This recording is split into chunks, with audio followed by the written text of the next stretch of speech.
Guys idol, magandang araw po sa inyong lahat. Ngayon, pag-usapan natin ang tungkol sa Comelec gun ban period at PNP Comelec checkpoint. Isabay na rin natin yung Republic Act 7166 and Comelec Resolution number 11067 at penalties sa sinuman na lalabag o lumabag sa batas na ito.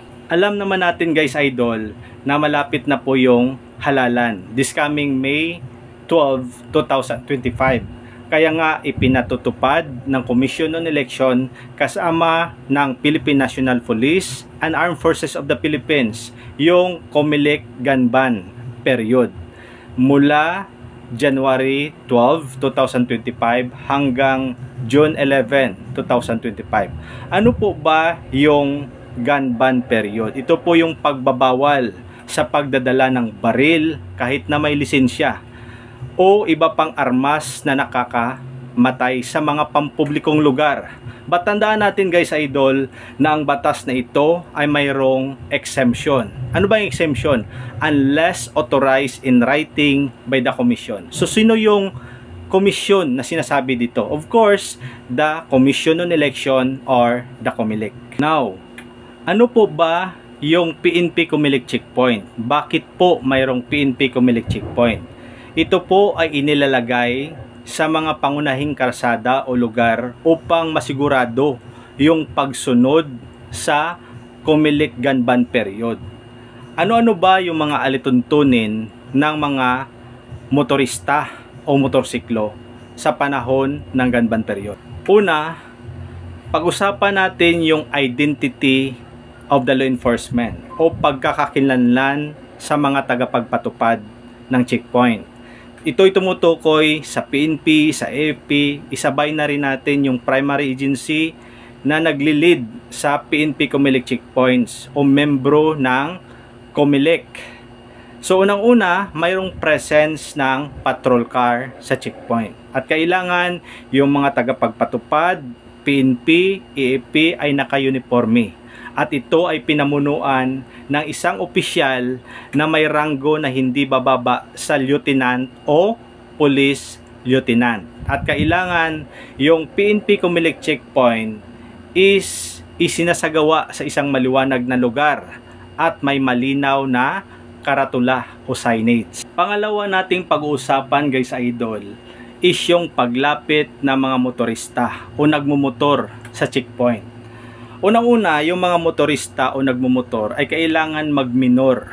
Alisin ang helmet kung kinakailangan. Magbukas ng ilaw ng sasakyan kung may sidecar o may compartment. Tandaan natin guys idol na ang PNP Comelec checkpoint ay isinasagawa lamang sa pamamagitan ng tinatawag na visual inspection o visual search. Ang ibig sabihin nito, hindi kailangan buksan, pilitin yung bag compartment ng motor o sasakyan. Except kung yung nagpapatupad, yung police, yung membro ng army, ay mayroong tinatawag na reasonable ground of suspicion. Guys idol, pangatlo nating pag-uusapan is tungkol po sa mga restriksyon ng isang motorista o motorsiklo.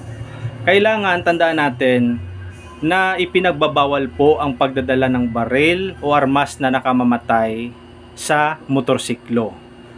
Maging ito ay nakalagay sa bag, compartment o maging ito ay nakalantad. Ang mga motorsiklo na may compartment, bag o may sidecar ay kailangan isailalim sa isang masusing visual search o visual na inspection. Next nating pag-usapan guys idol is yung paglabag sa mga batas na ito which is the Republic Act 7166 at yung pinakabago ngayon is the Comelec Resolution number 11067.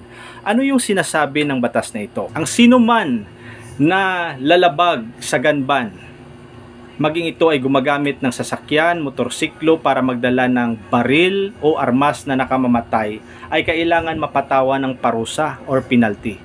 Ano-ano yung mga parusa? Una, pagkakakulong mula 1 taon hanggang 6 na taon.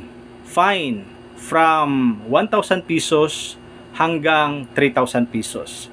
perpetual disqualification o pagbabawal sa paghawak ng pampublikong posisyon, maging ito ay elective or appointive na posisyon. Pagbabawal sa karapatang bumuto during election. Ano pa? Sa ating mga foreign national, deportation.